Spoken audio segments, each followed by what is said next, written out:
인터파크 온라인 북잼 콘서트 시청자 여러분, 안녕하세요. 강원국입니다. 직접 만나서 대면 강의를 했으면 훨씬 좋았을 텐데 이렇게 화면으로 만나게 돼서 좀 아쉽기도 하고 그렇습니다. 최근에 이제 책을 냈습니다. 나는 말하듯이 쓴다. 저의 4번째 책인데요. 이 책에서 사실 보여주고 싶은 거는 이런 거였어요. 여러분, 이렇게 쓰시면 됩니다. 뭐가 그렇게 어렵습니까? 그래서 오늘 그런 거에 대해서 한 10여 가지, 아마도 여러분들 글쓰기에 도움이 되는, 또 말하기에 도움이 되는 실질적인 팁이 될 수 있을 것 같아요. 우선 첫 번째는 글동무를 가지세요. 글동무. 나와 함께 글을 쓰는 동반자를 가지세요. 저 같은 경우는 아내가 그 역할을 합니다. 이번 나는 말하듯이 쓴다라는 책도 사실 아내와의 공저에 뭐 다름 아닙니다. 제가 이 책을 쓸 때 꼭지꼭지마다 가장 먼저 보여준 사람이 아내였고요. 그 아내의 칭찬에 힘을 얻어서 또 그 다음 글을 쓰고 이렇게 했습니다. 이게 글이라는 게 그냥 불특정 다수를 대상으로 쓴다는 건 굉장히 두려운 일이에요. 막연하게 두면 이런 생각을 해요. 모든 사람을 만족시켜야 되겠다. 그러면서 또 그 한 사람 한 사람의 눈치를 보고 이제 그렇게 글을 쓰게 되거든요. 그 어려운 글쓰기예요. 그러니까 그냥 한 사람을 딱 정해서 가장 친하고 가장 내 편인 사람. 아내가 제 편이 되어준 이유는 간단해요. 귓말하기 귀찮아서 늘 됐다고 그래요. 잘 썼다고 그래요. 그걸로 끝내고 퉁치고 싶은 거야. 그런 사람 한 사람 있으면 돼요. 글쓰기처럼 참 이런 작업이 없거든요. 그래서 누군가 이 동반자를 가지셔라. 다음으로는 제가 쭉 글 써온 과정을 보니까 저는 어떤 계기와 동기의 힘으로 글을 써왔던 것 같아요. 계기는 예를 들어서 처음 사회생활을 홍보실에서 시작했고, 거기에서 뭐 사보, 사내방송, 보도자료, 글을 쓰는 일을 해야 됐고, 그걸 하다 보니까 김우중 회장의 연설문을 쓰게 됐고, 그래서 또 김대중 노무현 대통령 연설을 쓰게 됐고, 이것들이 내 의지로 내가 선택해서 된 게 아니고 나에게 주어진 어떤 계기에 의해서, 또 그 계기가 만들어준 동기에 의해서 글을 계속 써왔다는 거죠. 저 같은 경우는 글을 안 쓰면 월급을 받을 수 없었고요. 글 쓰는 일이 제 일이 됐기 때문에 자연스럽게 그냥 글을 써온 거예요. 누군가에 의해서 주어지지 않으면 자기가 만들어야 됩니다. 오늘 이 방송을 듣는 이 시간이 그 하나의 계기가 될 수 있고요. 또 이게 동기가 될 수 있어요. 이 방송을 듣고 나도 한번 잘 써봐야 되겠다라는 동기부여가 될 수 있다고요. 이 쓰는데 시간을 좀 덜 할애하고 고치는데 시간을 많이 할애해서 언뜻 빨리 쓰고 오래 고치셔라. 쓰기는 어려워도 고치기는 쉽습니다. 쓰는 것은 무에서 유를 창조하는 거예요. 그래서 글쓰기가 어려운 거예요. 단 여기에서 이제 고치기 중심으로 글을 쓰려면 무엇을 고쳐야 되는가, 어떻게 고쳐야 되는가, 이 두 가지의 숙제를 풀어야 돼요. 근데 무엇을 고쳐야 되는가는 이제 일종의 고치기 체크리스트 같은 거죠. 내 글을 점검해야 될 항목들이에요. 그거 나는 말하듯이 쓴다에 40몇 가지 저의 체크리스트를 실었습니다. 그게 하나 필요하고요. 글을 고칠 때 어떤 걸 주목해서 봐야 되는가, 그런 체크리스트를 하나 만드시고요. 다른 하나는 오답 노트입니다. 정오표예요. 이렇게 쓰지 않고 이렇게 쓴다. 이렇게 쓰면 오답이다. 이게 정답이다. 이 항목들을 만드시라고요. 이 항목을 많이 만들수록 좋아요. 그리고 그리하여 그러므로 그러나 접속 부사를 쓰는 건 내가 생각할 때 바람직하지 않다. 그럼 그게 오답이 되는 거예요. 정답은 쓰지 않는 거죠, 가급적. 점검해야 될 체크리스트와 정오표 두 가지만 가지면 쓰기가 아닌 글쓰기 중심으로 글을 쓸 수 있고, 못 쓰지 않으면 잘 쓴 거예요. 잘 쓰려고 하지 말고 못 쓰지 마세요. 오답을 쓰지 마세요. 그러면 됩니다. 근데 우리는 막연히 글은 왠지 일필휘지를 해야 될 것 같은 강박을 갖고 있어요. 일필휘지는 어렵습니다. 한 방에 그냥 쭉 내렸을 수 있는 사람.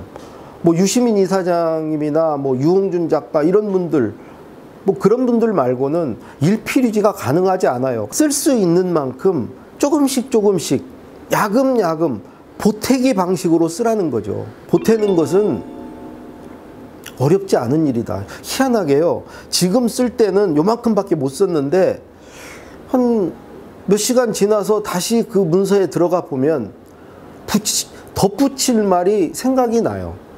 그 덧붙일 말을 보태시면서 쓰면 된다. 그 다음으로 말씀드릴 것은 말해보고 쓰라는 겁니다. 상대적으로 글쓰기가 어렵습니까? 말하기가 어렵습니까? 어느 분은 말하기가 더 어렵다고 하실 수 있어요. 근데 그때 말이라는 것은 뭐 연설이라든가 발표라든가 어떤 토론이라든가 무슨 뭐 방송에 나가서 말을 한다가 이런 게 어려운 거죠. 혼잣말도 어렵습니까? 말을 해보면요, 여러 가지를 얻어요. 우선 그 생각이 납니다. 말하면서 생각이 나요. 그리고 생각이 정리돼요. 말을 계속 하다 보면 생각이 정리가 됩니다. 그리고 말해보고 글을 쓰면 구어체로 쉽게 써져요. 글쓰기가 어려운 이유는요, 글을 많이 안 써서 그렇거든요. 글쓰기가 낯설어서 두렵거든요. 많이 안 해본 것은 누구나 두려운 거예요. 많이 해보면 그 두려움이 없어져요. 그럼 많이 해본 게 그게 이제 사실은 어렵죠. 해보는 방법이, 많이 하는 방법이 두 가지가 있어요. 하나는 메모를 많이 하는 거예요. 메모하는 게 어렵지 않죠. 여러분들 메모 생각날 때마다 메모를 하게 되면 나중에는 메모를 하기 위해서 생각하고요, 메모를 하기 위해서 공부하고요, 이런 상태로 바뀝니다. 메모가 즐거워집니다. 그럼 메모한 게 많아지면 그게 다 글의 재료가 되는 거죠. 그 재료가 없이는 글을 잘 쓸 수가 없어요. 또 하나 방법은 습관을 들이는 겁니다. 습관이 들리면 자연스럽게 글을 자주 쓰게 돼요. 하루에 몇 시간, 뭐 얼마 시간 동안 글을 써라, 또는 몇 매 이상 글을 써라. 저는 이거 하기 어렵다고 생각해요. 그럼 어떻게 들여야 되냐? 하루에 몇 꼭지, 한 꼭지도 좋고 두 꼭지, 세 꼭지도 좋고 몇 꼭지 이상의 글을 쓰겠다. 그때 한 꼭지는 한 줄도 한 꼭지예요. 그냥 자기 하나의 생각을 쓰면 그게 한 꼭지의 글이 되는 거예요. 이게 저는 글쓰기의 습관을 들이는 거라고 생각하고요. 근데 그것도 이제 쉽게 습관이 안 들려요. 그래서 제가 경험한 것은 루틴이라는 거예요. 글쓰기 전에 내가 나 혼자 치루는 글쓰기 의식, 글쓰기 전에 내가 하는 루틴, 그걸 만들려는 거죠. 예를 들어서 그게 무슨 커피를 마시고 글을 써도 되고요, 산책을 한 후에 글을 써도 되고요, 아니면 카페에 가는 그 자체가 하나의 루틴이 될 수 있어요. 저는 한때는 안경을 닦는 거였어요. 근데 이거 루틴도 계속 하다 보면 이게 어떤 내가 글을 쓸 것이라는 어떤 신호를 주는 걸로써 좀 약한 신호가 될 수 있거든요. 그때 이제 루틴을 바꿔보는 거죠. 그래서 습관과 메모로 글을 자주 쓰면 쉬운 걸로 어려운 일을 할 수 있다. 글의 본질은요, 질문입니다. 질문. 일기를 쓸 때도 내가 오늘 뭐 했지? 이렇게 물어보고 쓰는 거예요. 사실 글은 누군가의 질문에 답하는 거죠. 묻지 않는 거, 사람들이 궁금해하지 않는 거, 이거를 글로 쓰면 재미도 없고 사람들이 읽지를 않죠. 사람들이 알고 싶어 하는 걸 써줘야 되거든요. 그러니까 질문에 답하는 거죠. 사실은 누구한텐가 이렇게 질문을 하는 건 어렵죠. 손을 들고 질문 있습니다 하는 건 어렵죠. 의문을 가져보는 거, 반문해 보는 거, 자문자답해 보는 거, 이런 거 어려운 일 아니거든요. 그래서 평소에 질문을 많이 하고 그거에 대한 답을, 모르는 걸 알게 되고 의문을 풀고 자문자답해서 내 의견, 내 생각을 만들고 해놓으면 결국 글을 잘 쓰게 된다는 거죠. 벽에다 대고 말하듯이 글을 써요. 독자를 내 앞에 앉혀놓지 않고 글을 쓴다는 거죠. 지금도 제가 카메라를 보고 이런 강의를 하니까 되게 어려워요.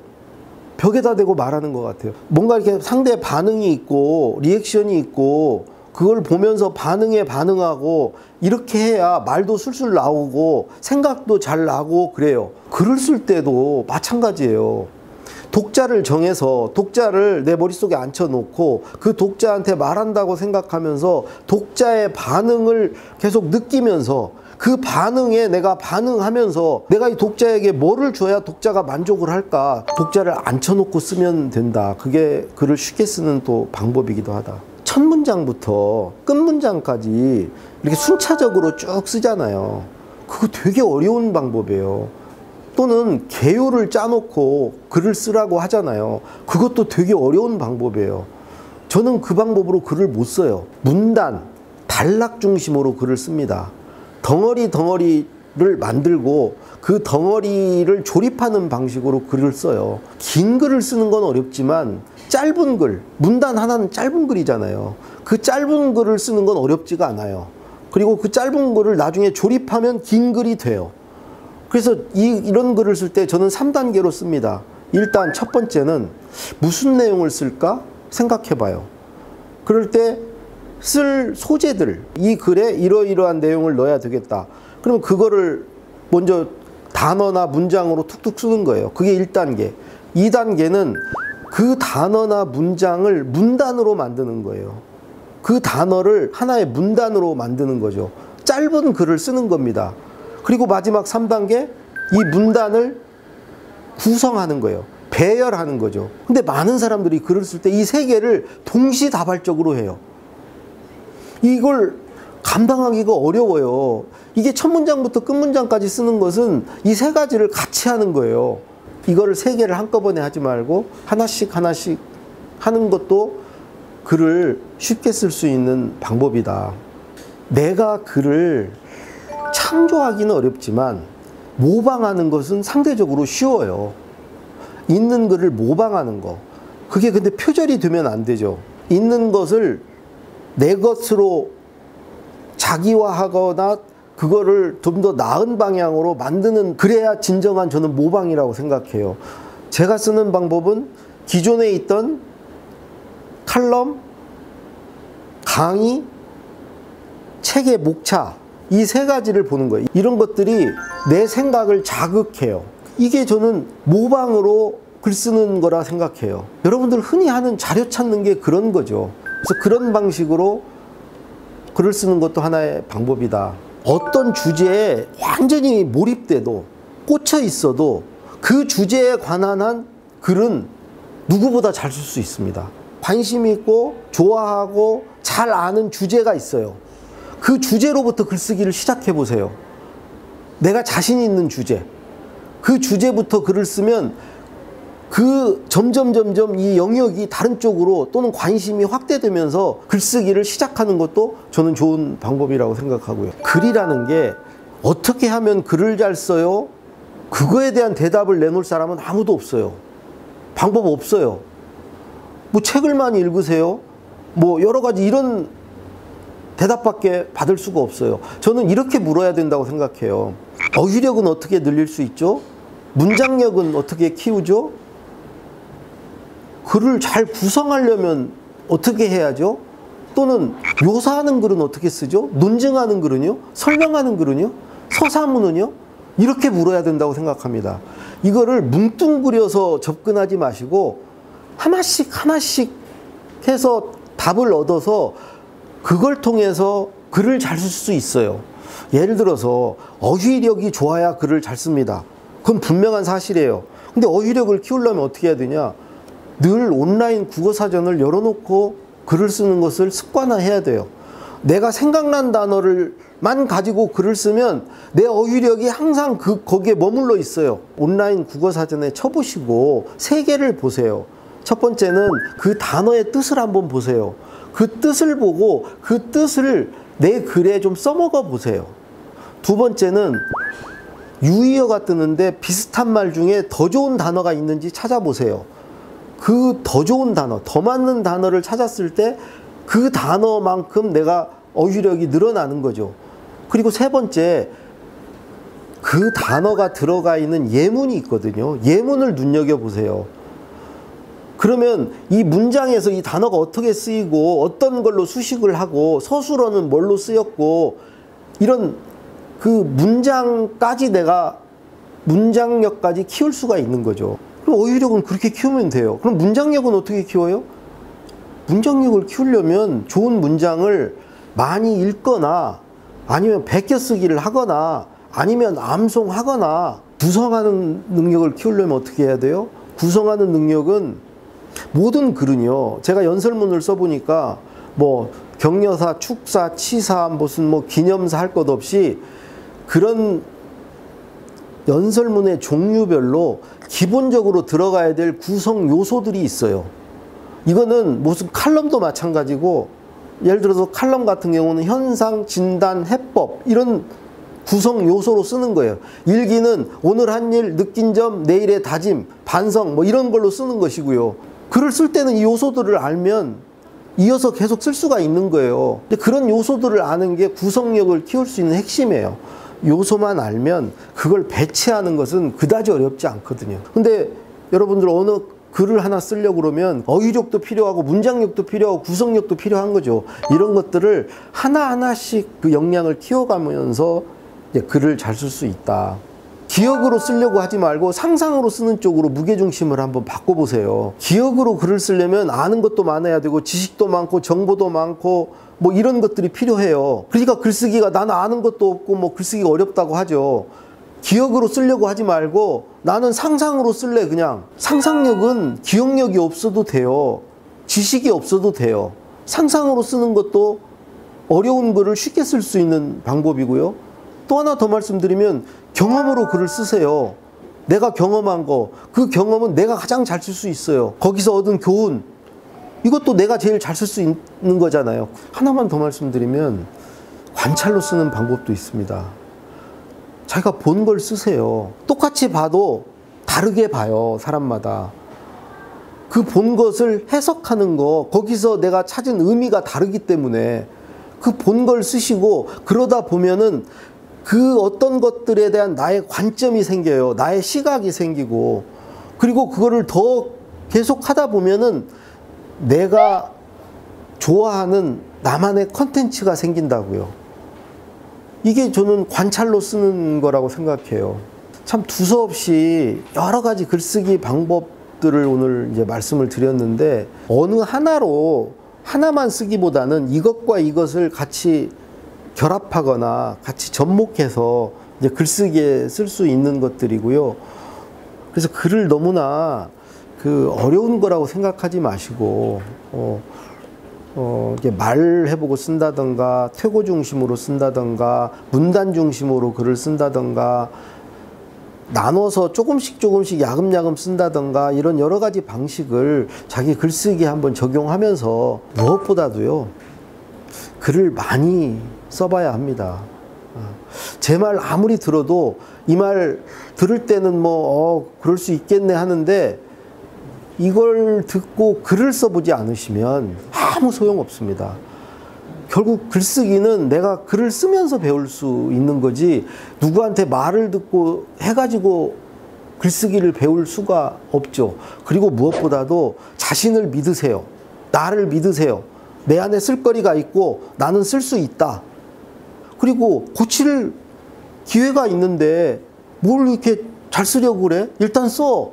나중에 고쳐. 그리고 너한테는 시간이 있어. 너 죽기 전까지는 시간이 있다고. 지금 못 써도 언젠가 너 잘 쓸 수 있어. 글을 잘 쓰는 방법은 다른 거 없어요. 많이 쓰다 보면 잘 쓰는 게 얻어 걸리고요.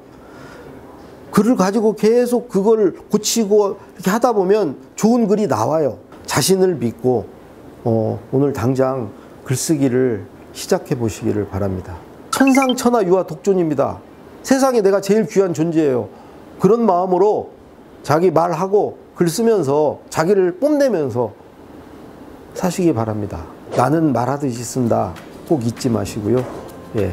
오늘 강의는 여기서 마치도록 하겠습니다. 고맙습니다.